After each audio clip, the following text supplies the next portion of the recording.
back to A Well-Designed Business. My name is LuAnn Nigara, and I'm so glad you found this podcast. Together with my husband Vince and our partner Bill, we have grown our company WindowWorks from the ground up. So I know and I understand the challenges you face in running your interior design business. I also know that your talent alone isn't enough to ensure your success. So on this podcast, we talk about strategies and practical steps to help you grow your business. But make no mistake about it, we have our share of fun here too, mixed in with those aha moments that I love so much. This isn't fluff. Nobody has time for that. Whether you are a new interior designer or a seasoned designer, I am here to help you create and to manage the kind of interior design firm that you dream of. It's straight talk and it's action. Are you ready? Let's get started. Hi, welcome to A Well-Designed Business. Today's show is sponsored by the Design Paradigm, which means that I am very happy and lucky to welcome back to the show my friend Cheryl Clendenon. Cheryl is somebody who I refer to on the show quite often. If you're a longtime listener, you know what I mean. When she first came on the podcast, episode 482, she managed to make the idea of telling a potential consumer that there would be a minimum expenditure. And she explained this with such clarity, and it was so easy to understand that I have often pointed designers to listen to this episode over and over again, whether I'm coaching you myself or I meet you at a live event. Because with Cheryl, I've always been impressed with the level of detail that she brings to the business side of design, and also her talent for explaining it and communicating it in a way that can be understood by the average consumer, right? And of course, you hear me say all the time, I put myself in the place of a consumer because I basically am. Right? And so when I meet with you or talk with you and you tell me your services, if I don't get it, then somebody else isn't going to get it. But Cheryl has a way of making it make sense. And because of this, since 2017, using her background in marketing combined with her 20 years of experience in running and growing a thriving interior design firm, Cheryl has been coaching designers to success. And now she has launched a new program called the Design Paradigm. It's a monthly coaching program which is going to help you create a strong business model from which you can grow, scale, and succeed with. Today, she is going to share with us the ins and outs of the program and along the way, sharing the importance of a solid framework for systems and processes. So if this is your first introduction to Cheryl, I'm 100% certain you're going to be delighted. And if it's not, I know you're already doing your happy dance.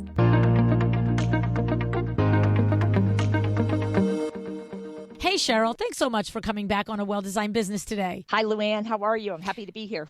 Well, I have to tell you, Cheryl, if I had a nickel for every time I have referred an interior designer to listen to your episode, I wouldn't have to do a podcast. I wouldn't have to sell a window treatment. I wouldn't have to do a speaking engagement. Well, why am I still working then, LuAnn? I don't know. But I'm telling you, you had a conversation on that show when you talked about how is your phrase? Minimum budget, where somebody expenditure. Minimum expenditure. And I had other high-end seasoned designers on the show previous to that mention that they have minimum expenditures. But I had never either gotten a good explanation on how they do it, or there was a time in the beginning of interviewing for the podcast that, quite frankly, I didn't have enough chops to have the conversation. You know what I'm saying? Where not being an interior designer, it was sort of like, I don't know what that means, and I can't even ask about it. So, right? And then there came this growth period on my part individually where I understood what it meant. And then when you described that you do it, I was like, oh, you have to teach us how to do it. And I have referred so many people to it. And I will put that episode in the show notes because if you are new to the show and you have not heard this episode with Cheryl before, then you need to go there and listen to it after this one. But first, she's going to knock your socks off here too. So I'm sure of it. So, Cheryl, You're here for a couple reasons. First of all, it's a sponsored show. We're going to talk about the design paradigm, which is great news for many, many interior designers that you are coming out with your own program for teaching interior designers how to have a framework for their business, how to make their business profitable, and from your many years of experience and just straight up, direct, right through the eyeballs way of telling people this is a way to do it. This way works for me. I know it could work for you if you adopt it. And so we're going to talk about that. But in the beginning here, I just want to ask you, you do a lot of coaching of interior designers. What are you experiencing in your conversations, in your Facebook group, and in your one-on-ones that you do as some of the biggest problems designers are kind of struggling through right now? Well, it changes a little bit. We've had a couple of years of craziness for sure. So sometimes it's just how to get their act together to handle all the business. I think things are slowing down a little bit. Things are getting back to a little bit of normal and that sort of thing. But some of the consistent things, and I am a total Facebook stalker. So if anybody's listening and they see my name out there, I mean, now it's part of my business. It's part of what I do. I want to see what people are saying and talking about. But I think that the things that I see happening a lot is a crisis of confidence in how to charge, which has been going on probably since interior design was ever thought to be a career. With fees and flat fees, hourly, how do I do this? How do I do that? That's probably the top thing we see. We see a becoming too focused on the parts and pieces. And some people might think this is not a problem. I have set a few people on their ear with saying things, I'm might have even, pissed off a couple of people, Not you. It's, No. it does happen sometimes. I think there's people that would like to sell tickets to some of my rants, in our group on Small Business Think Big. But but what I mean by that is focusing on the individual elements in a space instead of the creative vision, and something like that. And I see it with all the programs. We were talking earlier about the technology, and I love tech. Unlike you, I really do like it all, and I like the newest, latest, greatest thing.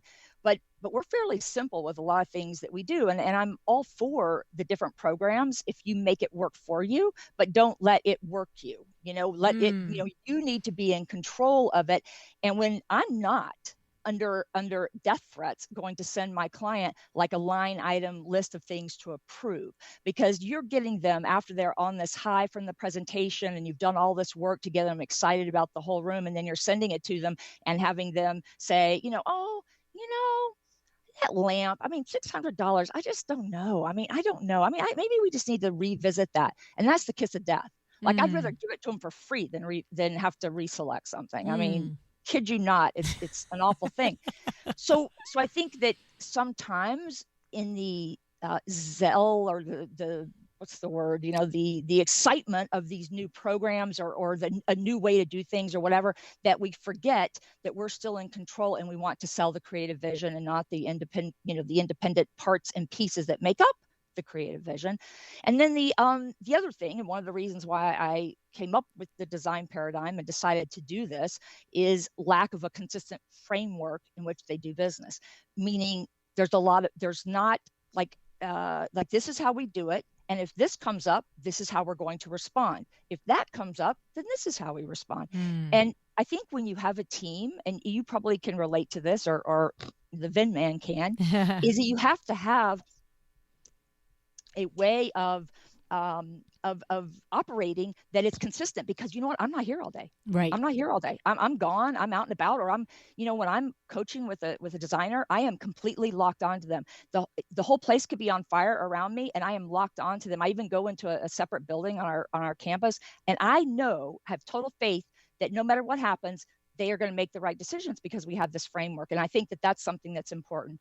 And then, of course, we talked about it a little bit beforehand, but, buying into the whole red flag client syndrome, I've actually banned the words from my group, red flag, because And I'm not saying, LuAnn, that there's not idiots out there or terrible clients or people that are just jerks or they don't get it or whatever. But, you've seen it just like I have with people that are constantly run, it's a red flag, run, it's a red flag. Makes me crazy.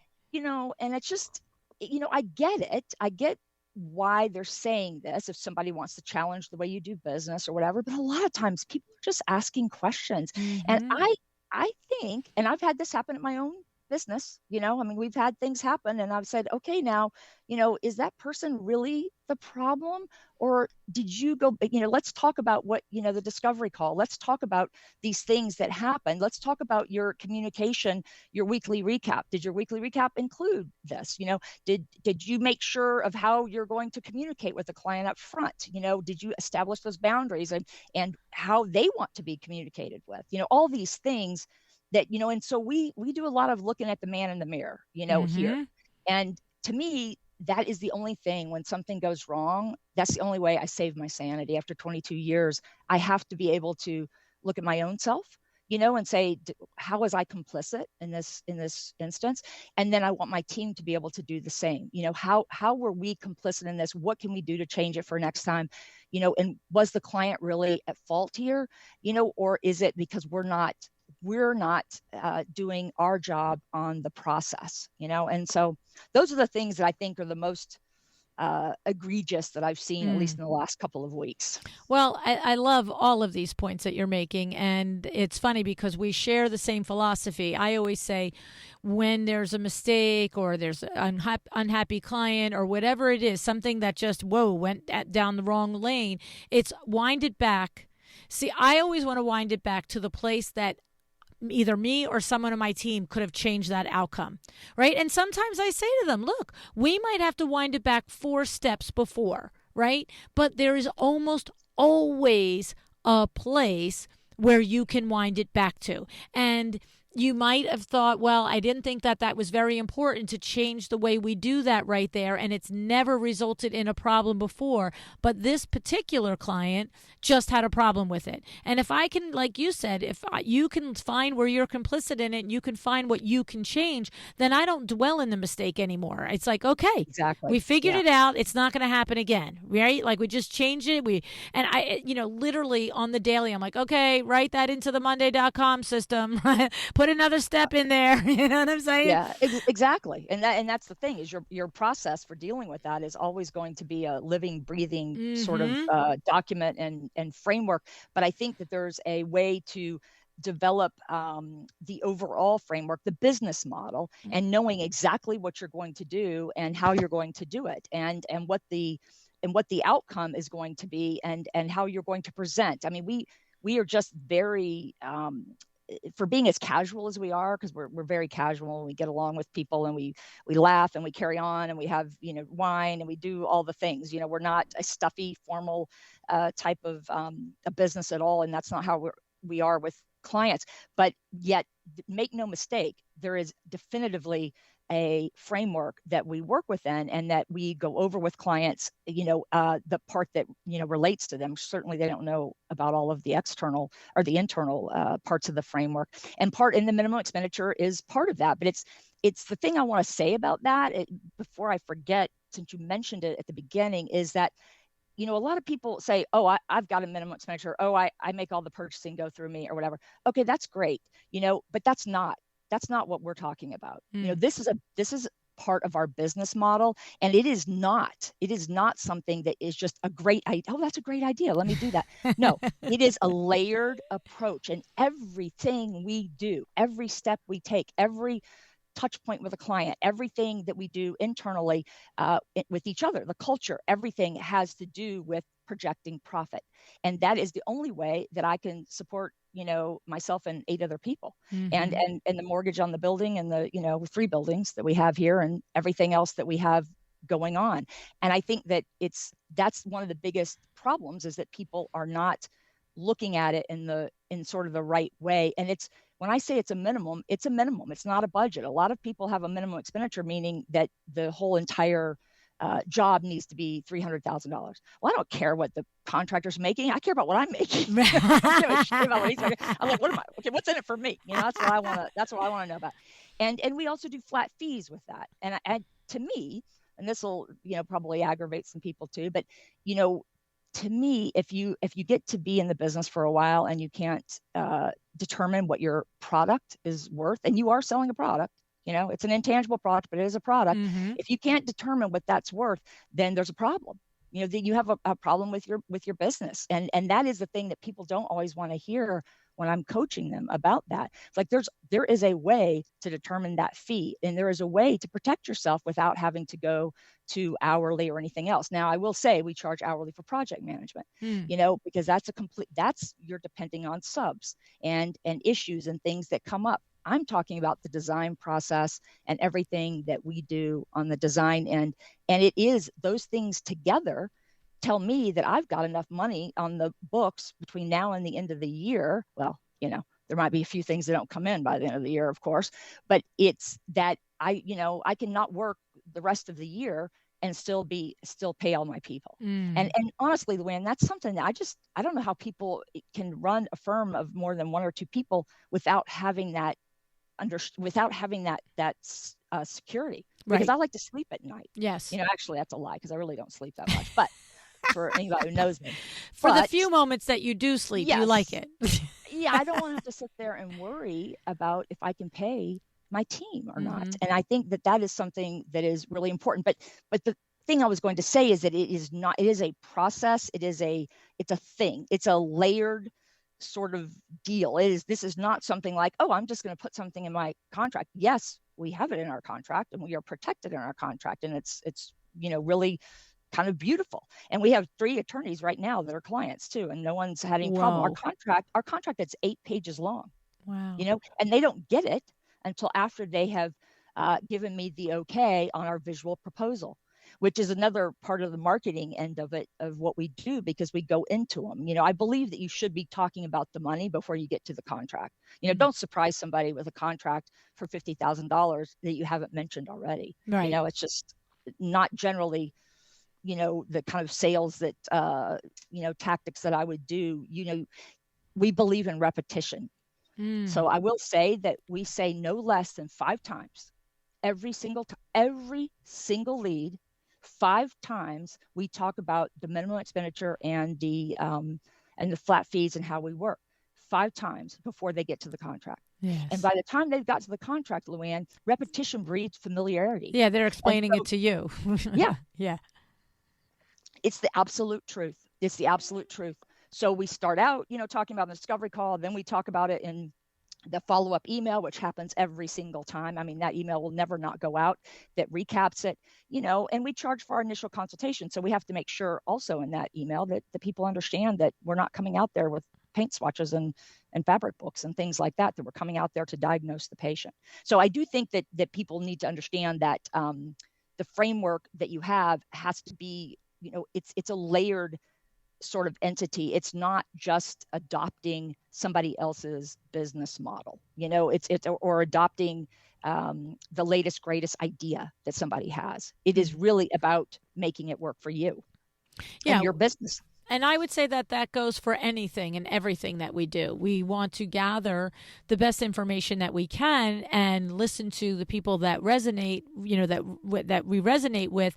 But at the end of the day, you still do put your own stamp on everything, because if you can't say it with with genuineness and confidence, it doesn't matter if it works for Cheryl or if it works for anybody else. It has to work for you too. The difference is, like you said, in absence of a framework or a process, that's not appropriate. So you can take and learn and do all the things and adjust and tweak. But if you're just, throwing spaghetti at the wall on Tuesday and throwing, whatever at the wall on Wednesday, that's not appropriate. That's not a business. So the framework, which is so important, is part of the first part of the design paradigm, right, that you are now offering. This is a brand new offering. So if you've worked with Cheryl before, you've been in her Facebook group, this is a brand new offering that Cheryl has. And this whole conversation happens in the very beginning of the design paradigm. Pretty much. We go through the business and the mojo, the magical making of the mojo type thing. That's really understanding the elements of design. And I don't mean that from a scholastic point of view. I mean it how it benefits the client, and in how to win that client over. And I think that, but the business part of it is really the key, element. And there's certain, to me, it's the marketing really comes in the second phase of it. But I think that you're marketing, all the time. Okay? Yes. You're always marketing. Everything you do is marketing, Yep. and that's my background. So it's my first background. I don't know how long I get to say that before this is like now my background. But you know what I mean. It's where I work for a large radio station, 2 large radio stations, and marketing and advertising and sales, and they not really advertising, more marketing and sales. And this is you have to be marketing 24/7. Everything you do is marketing. Mm-hmm. And that's one of the things that I want to help people understand. And with ideas, we have lots of ideas. We're a creative group, and we have lots of ideas on how to do that. But it is really pretty much has to be part of your framework, because once you say, well, God, I'm so busy, Cheryl, I just don't have time to even think about marketing. No, you always are marketing. It doesn't mean that you're out there, in the dinosaur suit on the side of the road, saying, hey, come into my store, or come into my, hire me for design or whatever. It means that everything you do has a marketing element to it. And I think that that's something, important for people to understand. However, if you don't have that foundation and that established, then it's really difficult to know what kind of, how that marketing, what that's going to look like, and what are you doing? Because you have to be able to adapt your own needs to the framework. But I think that the important thing about that is that what it is? It's like framing a house. It's like framing a house. One thing supports another. It's a layered approach. You do this first, then you do that, then you do this, then you do that, and you're doing all this. I think people worry about how much they're going to charge, before they worry about building the house. Like they haven't even got the foundation poured. Right. They're walking around slugging around and cold cement, and then what happens next? The concrete's starting to form around their feet, and they're out there worrying about their pricing, when they really should be worrying about that foundation. Ooh, right. That's a good one. I think that I came up with that just now, LuAnn. That's pretty good. That's pretty good. That is pretty clutch, Cheryl. That's pretty clutch. But that's not too bad. It's not too bad. Walking around the concrete, I can just see someone out there, sloshing around. You tweak that a little. You work on that. That'll be good. I'm gonna work on that. You won't see that anytime soon, but I'm gonna work on that. Well, the thing is that is important, though. The foundation. I think that it's just not, and maybe I'll find out it's not that sexy either. I don't know. I mean, it's not that sexy when you're looking around for coaches to hire, or for whatever is for people to talk about, the boring stuff, or whatever, like the finances and projecting income. And you don't have to be an accountant or a CPA to, you don't even have to do the stuff that I do every day. I'm cheap. I don't mind doing payroll. It's easy. It's a couple of clicks and it's done. You don't have to do all that, but you need to understand it. Right. You need 100%. You have to know what you're doing. 100%. You really do. And it's not the funnest part. But I think the other thing is too, LuAnn, I don't know that people define their product. I don't think that they really sit and think about, what is my product? What are its attributes? It's like you hold up a pen and you say, okay, I'm going to sell this pen. Okay, well, what's the great things about this pen? Well, this is, it writes and it does this. Okay, well, that's all great and wonderful, but those are just features of the pen. Right. Those aren't how you're going to benefit somebody. Right. It's not. And I don't think that, and I'm very passionate about this, is anybody who's ever coached with me listening right now is probably, giggling or peeing in their pants, because I go on about this quite a bit, but especially with the pen or the phone, whatever is sitting in front of me, and this is, you have to understand how this instrument, this widget that you're bringing to the marketplace, you have to understand how it's going to benefit somebody, and what your unique, parts of what you're bringing to the party are going to affect that benefit. And I think that it's easy for people to use those words, because it's like, oh yeah, benefit. That's right. I'm not features, not benefit, but you see it all the time. You see it all. We see it everywhere. Well, and it's so true, because I think that, to your last point right there, we've heard before, and if you haven't, you're living under a rock, that you sell benefits, not features. But I don't think that many people really take to heart what that means, right? And so, to your point with the pen, it's, when you're selling somebody a pen, this is a blue pen, and it's, and it, is reliable and all these things. It's like, you want to sell the features of the pen, and this, this pen is going to do soft, blah, blah, blah. And this other kind of pen is thick. And, the idea is, what is the result of me having this pen? What's going to happen when I use this pen over that pen? I don't care that the one pen is green, or it's blue, or it's thin, or it's thick, or it's this, or it clicks or it doesn't click, because I expect pens to do that. I expect the pen to fit in my hand. I expect it to click up, the ink. I expect to have a place to fill the ink up. But what kind of writing am I going to do with it? And how does that benefit me, right? And so, when you say, because I want to pick apart and kind of put back to you what I'm hearing, so that we make sure that the designers listening are hearing it. When you say, what is the product you sell? What you're talking about is, what are the features that you, Sally Ann Smith, the interior designer, bring to this particular project? Not what is the furniture. When you say product, you're not like, oh, let me make a list of the products I sell. You're like, no, what am I as a product? What are the features of working with, Joe Blow? Because there's 80,000 interior designers in the U.S. alone. And quite literally, every single one of you are an individual, completely unique person. And you all can create a floor plan, can pick furniture, can pick lighting, can do all the things. But what is it that your product is? Your personal, unique selling proposition that you bring to the table. And when you say, Cheryl, that you notice that people don't do the work to figure that out, I'm like over here high-fiving you and saying, I think you're 100% right with that. And then your other point that you made, that there's a crisis in confidence in how to charge and how to determine fees, that is a direct result of not understanding what your value and your product and the features are that you bring, the benefits, I keep saying it backwards, what the benefits are that you bring to the project, right? Not the features. The feature that you bring to a product is, I'm going to do a floor plan, I'm going to pick furniture, and I'm going to manage the project. But what's the benefit I bring? What is the right? Well, yeah, exactly. What is the benefit that you're going to do? Yeah, I think I said it backwards a couple of times. So everybody right. Yeah. So flip what she's talking about. That's it. You know what I know what I'm saying. Yeah, I know what you're talking about, and I think it's important for other people to understand that it's not just about, like, when you're talking about your deliverables, yes, that's part of it, that you're going to do detailed drawings and all of that. But what is the benefit to the client? Well, you don't need to worry your pretty little head about any of this, because I've got this, right. And that's the attitude that we project, because we do these detailed drawings.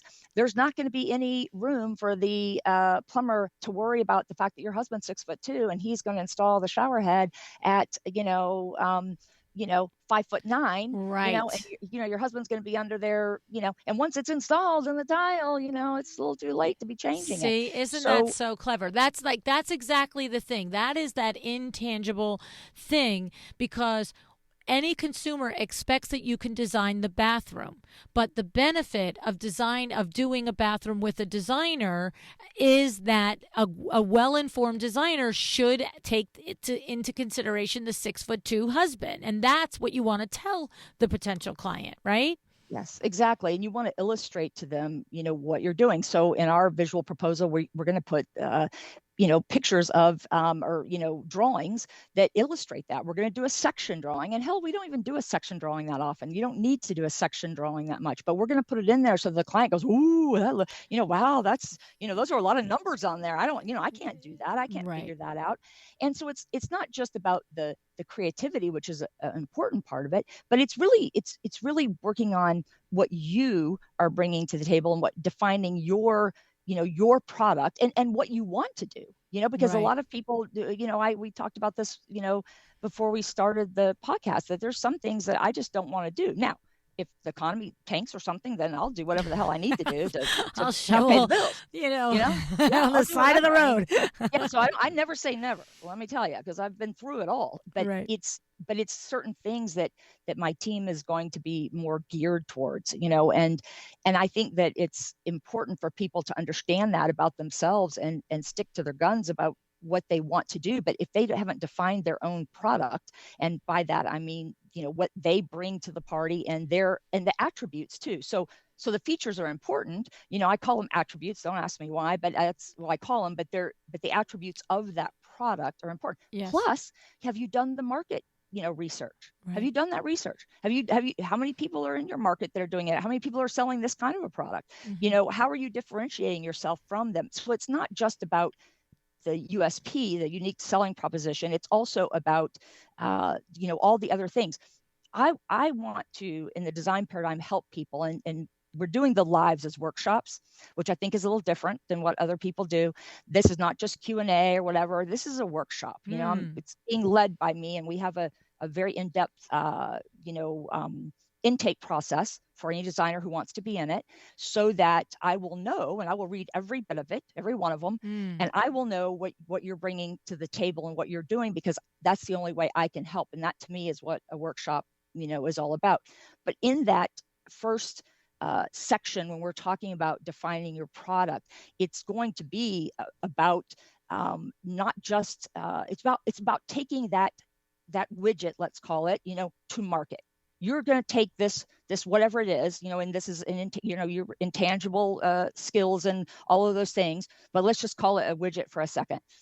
If you're taking a widget to market, you need to understand, is there a market for it? First of all, are there people, are you living in a town with like 3 people, and 2 of those are your relatives, and I mean, what's the market like?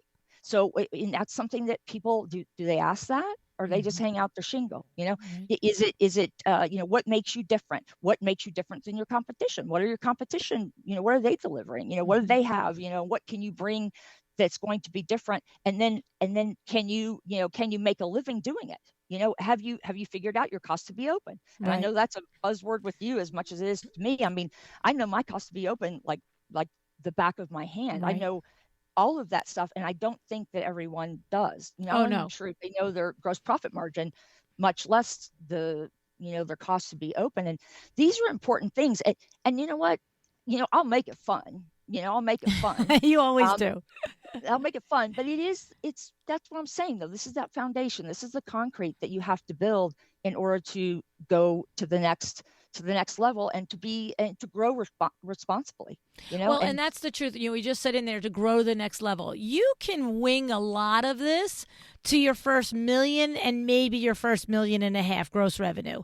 You really can. You're a smart person out there. You're making money. You're making things happen. But there does get to be a point, and I don't recommend it in any way, shape, or form, that you ever wing it. I mean, I don't think I've spent the last 6.5 years on this podcast and thought, well, whatever, do it your way. No, I'm not saying that you ever wing it. What I just know from my experiences that you can. I've watched people, and I've had conversations with people, to your point, Cheryl, that are doing $1 million, $1.5 million in gross revenue. And when I say, what is your cost to be open number? They don't know it. I say, what gross profit margin are you working off of? They don't know it. Yet they are actually maybe paying themselves $100,000, $150K. Like, they're running a business. But to your point, you can't grow bigger. You can't, because once you start to get to $2, $3, $4 million, the stakes are way too high. The crazy factor is starting to, just lay down on you, because all, just more things, just more of all the more. Okay.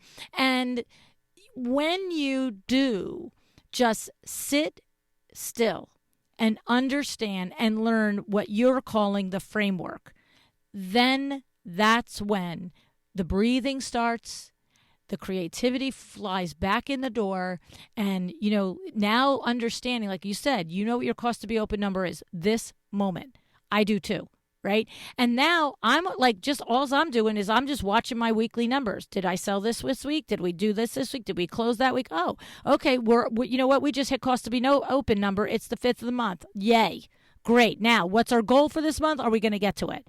Right? And so what happens is it lets the joy back in, right? Because you actually are planning and you're doing the things and you know all the pistons are firing and all the things are happening. Because that, to your point, that framework is solid. You've built the framework of the house.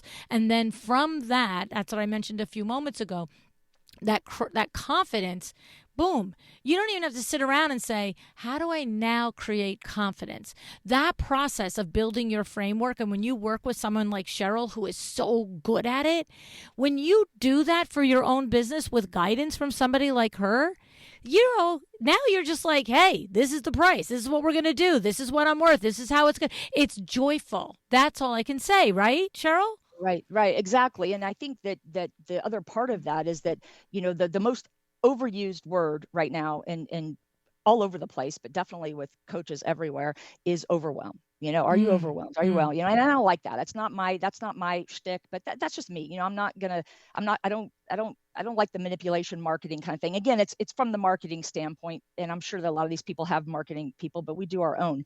And I don't like that, because I think that really what is the reason why so many people are overwhelmed is because they don't have this framework. They don't have that foundation, and to feel confident, which is part of that foundation, that's what gives you confidence. It's just like anything else. I mean, you can extrapolate this to anything. Is that what gives you confidence is, going into a test, is studying for the test. You're cramming all night long. You might not have that same confidence. That's exactly right. Studying for it. It's going over it, and it's a lot of repetition.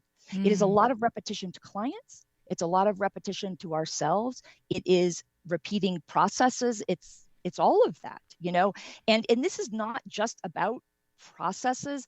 That's just one component of the framework.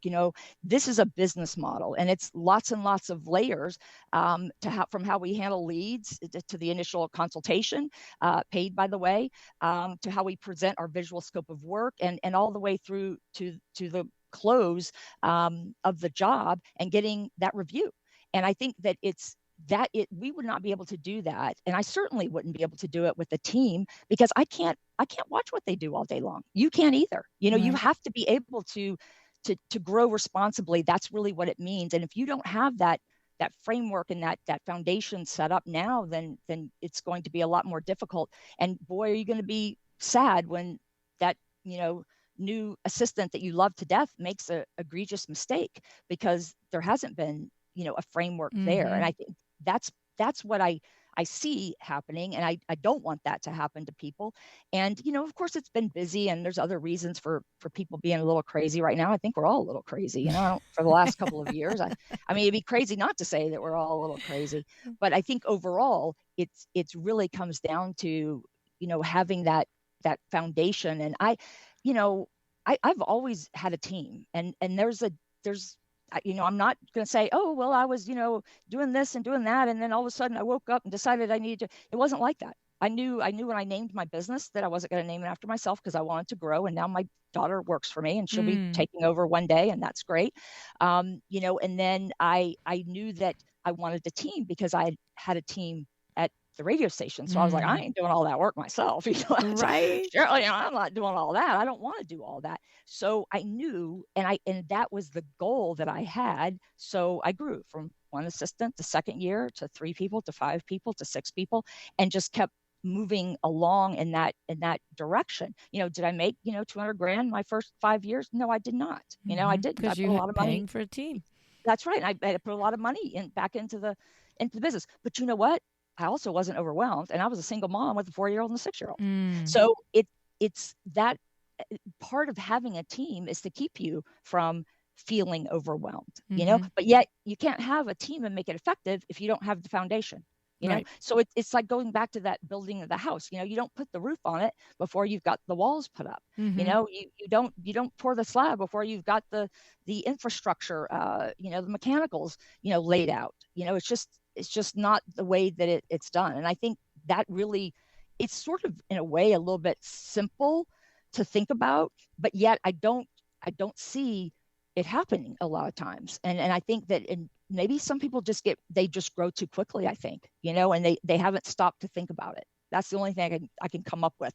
No, I agree. And so when someone comes to you and is going to think about going and taking advantage of the design paradigm. So this is a year-long program. So it's monthly. It's a monthly membership that you join, and there are going to be live workshop trainings by you on up to 12 key topic areas that contribute to this whole, like, you're going to start with the framework, but it's almost like getting all the way to the roof. And if you want this kind of roof on the house, we're going to get to that thing. So it's all the different layers of building a business.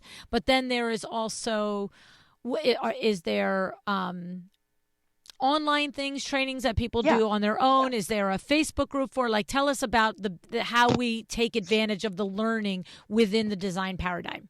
Yeah, it will be all the things. The workshops are going to be, really fun and unique. We've got special guest speakers I've already got lined up. People like my cabinet maker, custom cabinet maker that we can ask questions of and talk to them about it and things of that nature. And my CPA is doing it. I've actually got someone that's going to talk about investments and different things like that, and why the SEP IRA is not necessarily the best thing right now. There's other things that you can do, and various things like that as well. So those will be ongoing. And then you can do it for the year, but you can also take the sections. Each section is grouped like 1 and 2, and then 3 and 4, and then 5 and 6, because they kind of go together. And I also want people to make a commitment, to be honest with you. I thought about doing a minimum expenditure with it. How about that? Wouldn't that have been clever? I thought I was like, whoa, that is, now Cheryl, you're really clever. But when I started working it all out, it was getting more complicated, and I didn't want to complicate things. So I want serious people. I really do, LuAnn. And I'm okay with, we're going to limit it to how many people are going to be in it at any given time, the sections, because I want to be able to personally be able to be involved with the people that are there. And I may be, crying to you a year from now about that. I mean, you may be going, "Oh, is that really what you want, Cheryl?" But that's the plan. And anybody that has been in my monthly group now, which is a much smaller offering, it's Bob, a box of brilliance a month, and that's just a topic that we talk about. I've had some people, my legacy members, in there since day one, and we're going on like 20 months now. And a lot of this has grown out of that, but mostly it's because of the coaching and the fact that I can only do so much, because I still have a day job, and plus we have a retail store, plus we have a candle studio, and all the other things that we do, and traveling and brand connections that I have and that sort of thing. So this is a way for me to affect more people and reach more people at once, but I wanted it to still have that very much personalized coaching aspect to it. So that's sort of where the workshops came in, and where that idea is coming from. And I think it's going to work really well. The initial interest has been very strong, and so I have gotten people to let me know if they're interested, because they'll find out when we open it up.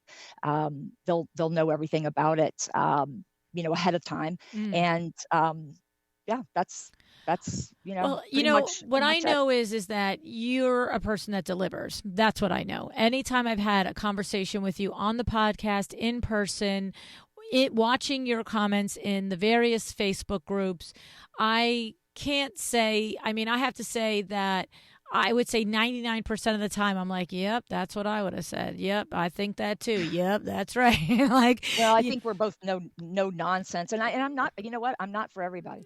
I really am not. There are some, and if people have wonder, hey, would this be a good program for me? They can. I'm very easy to reach. You can message me on Facebook. You can text me. You can do whatever. I'm very open type of person that way, and I'll tell you the truth, because there's some people that I think that I will impact more, make greater impact with, and I want to do that. Right. I want to have success stories, and I've got a lot of success stories right now, and I want more of those. Those are very addictive, Yes. when you really can help somebody. And I think that that's kind of where I am now. I still have my own designers here that I'm always working with and that sort of thing too. But it's something pretty special when you can help somebody and they text you at night and say, hey, this is, I just got a fee that was 4 times my highest fee I've ever gotten. And that's a drug. That's there, amazing. Yeah, it's the like truth. You're 100% very right about that. addictive drug. But yeah, there's 12 sections and you can take, sections 1 and 2, or you can do the whole year. It's obviously a better deal that way. There's going to be one on retail at the end. These will be dropped over time so people can sign up for the entry level or the introductory pricing and all that that's out there now. They can do it now. And then we will keep rotating them. Right. It's like a rolling thing. Yes. If you come in and they're on, section 3, well, 1 and 2 are going to come back again, and 5 or 6 or whatever it is. Right. Yes, exactly. Yeah. And I just want to clarify what I meant when I said that before. Yes, we are both people that are direct and come straight at you between the eyes, but it wasn't the style that I was mostly talking about. It was actually the way your mind thinks and the way you process business situations and business challenges. I cannot tell you how often I first of all admire the amount of time and energy that you put into the answers in your Facebook group and others. I recommend your group on the show on the regular basis, specifically, specifically because of that reason. It doesn't matter if the style is direct or not. You're right. Some people are going to like it, some people aren't. But what I've consistently noticed since I've met you several years ago is that the content of your business advice, I'm 99.9%. I only say that because there has to be something that we might, not see eye to eye on. I don't know. But I always just feel like, oh, I don't have to answer that because Cheryl just did a great job. You know what I mean? And I just love it. Or I read your answer and I think, I could have said it better. And so that's huge for me. That's huge for me because I feel like you're in good hands with Cheryl. That's kind of what I'm saying here is, there's a deep understanding that business runs on profit and everything supports the profit, but there is a way to do it that is systemized, that has a framework like you're describing, that still is fun and creative, and the clients like it, and you like it, and all the while you're supporting your lifestyle, your employees, all of the things, and that's what I like about the way you operate. Yeah. Well, thank you. I appreciate that. That's high compliment. And I do know how to run a business. Yeah. I know how to make money. I like to, I like it's fun. I like that. It's a good thing, That's and where we I've got agree. It's fun. Yeah, a lot of ideas. I mean, my second love probably would be, marketing and coming up with ideas and being creative and that sort of thing. And that's what clients expect from us is that level of creativity and the creativity when you're a really creative person, you're letting people know that in everything you do. Again, it's like marketing, you got to let people know that you're a creative person.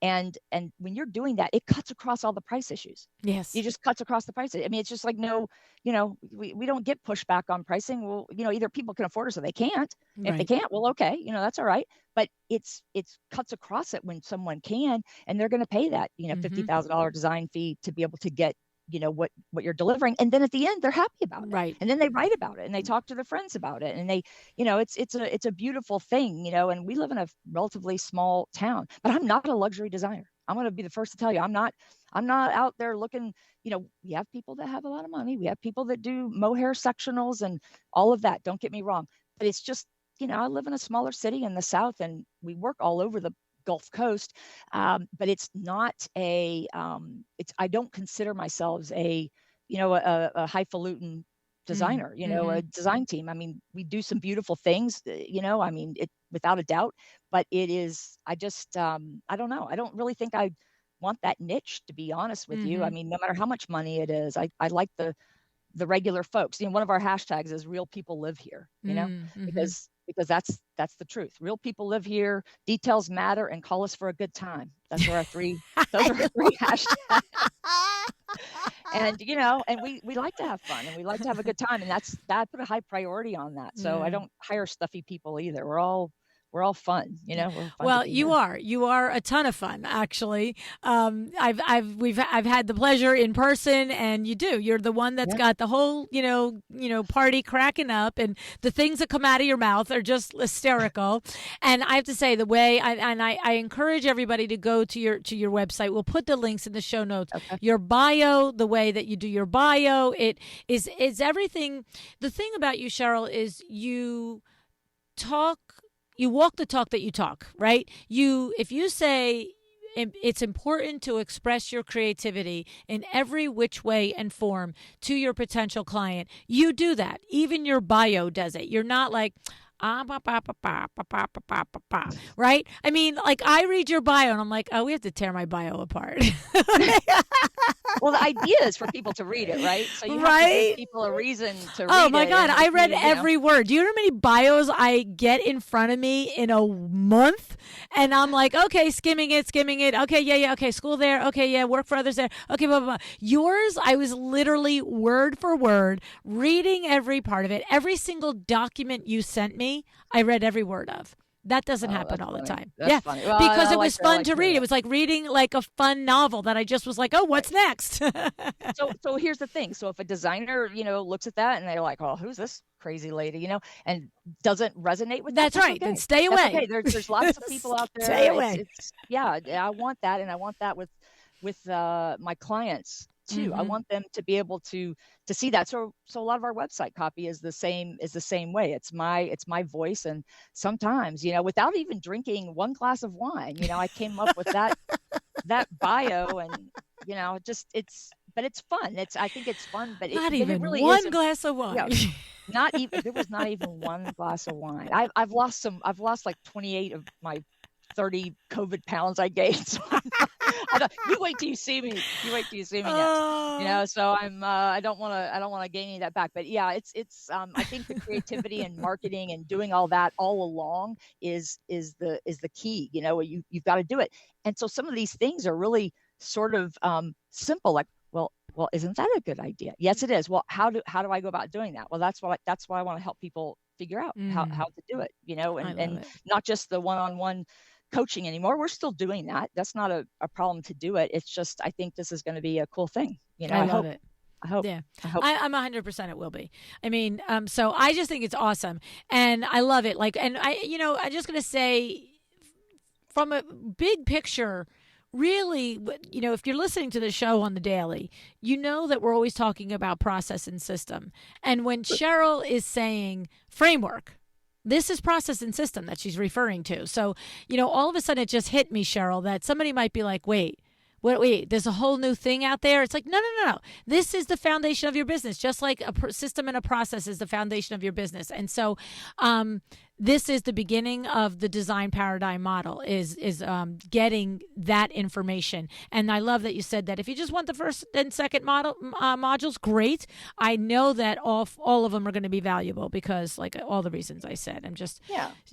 So I think so, and I'm different. I am different than other people. I mean, I have something different to say. But if anybody doesn't know who I am, they can join the Facebook group, because I'm very involved in our Facebook group, and you can get an idea of my voice and if I might resonate with you or not. And like I said, it's just like clients. I don't need all the clients, just my clients. That's it. And we'll end it with a takeaway. There you go. No, I love it. So we're going to put the links in the show notes. It's Design Paradigm. No, it's not. It's The Design Paradigm. The Design Paradigm. And it's also the other link that you told me, Damn Good Designer, damngooddesigner.com. That was the one that was on the tip of my tongue. So we'll put the links in the show notes. You'll be able to get to it and see everything. And you say the name of it's Small Business Think Big is the Facebook group. Yep, that's the Facebook group. Yes. We have mentioned that many times here. It is a valuable group to just get in there and get your feet wet, and you'll see. I mean, you can't go 2 weeks in that group without seeing what a leader Cheryl is. That's what it is, Cheryl. You're a major leader, and I respect that immensely. So thank you so much for, coming here today and talking to us about your philosophies on, what really constitutes a successful design firm, the foundation of it. That framework is so important. The confidence and the, pricing follows after it. It's like, step one first, step two second. So thank you, and I wish you lots of luck with it. I'm sure you're not going to need any luck. It's going to be awesome. Thank you, LuAnn. It was a joy to be here. Appreciate it.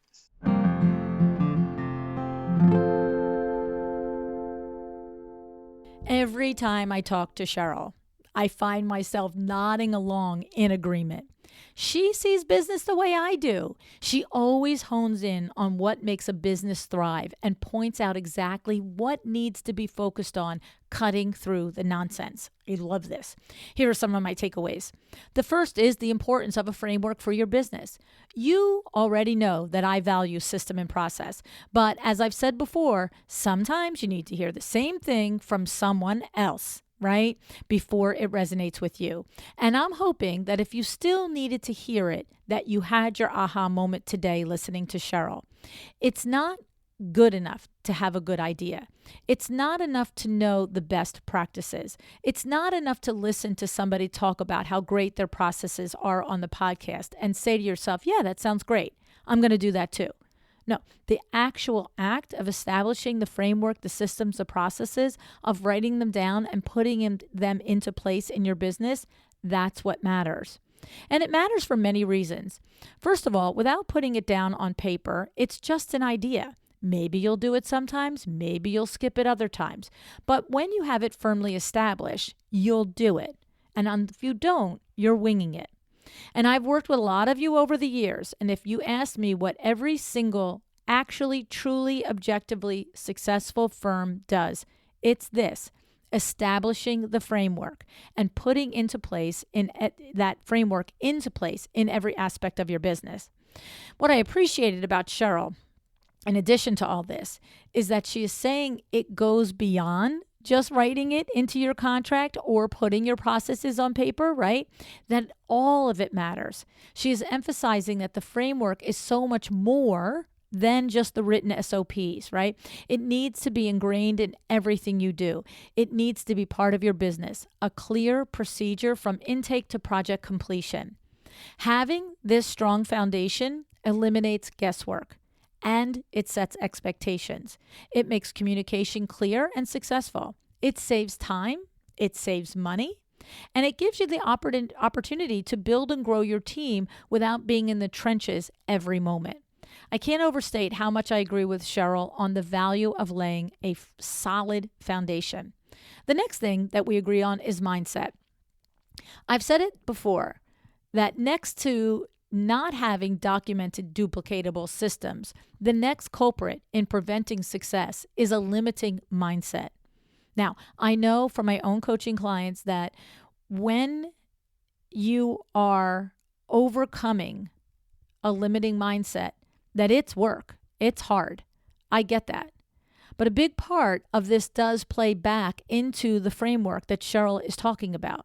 Because when you have a solid framework, you have the systems and process in place, it gives you clarity, and that's when the confidence comes.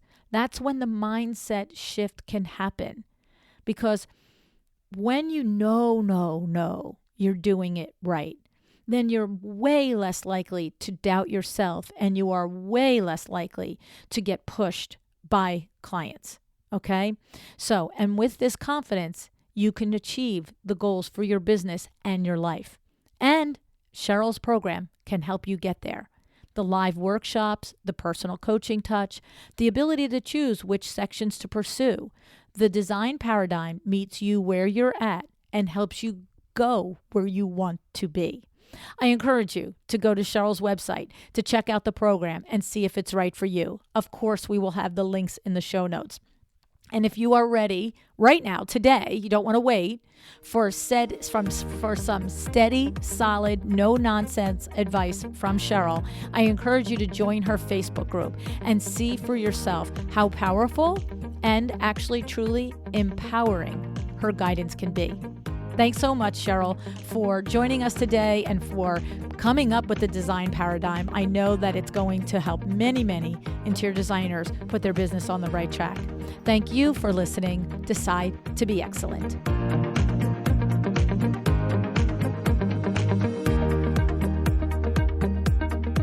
Thank you for joining me today. This podcast is a production of LuAnn Nigara, Inc. If you want to know more about me, my books, or LuAnn University, go to luannnigara.com. And if you are interested in having WindowWorks help you with your next window treatment or awning project in the New York, New Jersey metro area, go to windowworksnj.com to learn more. Have an excellent day.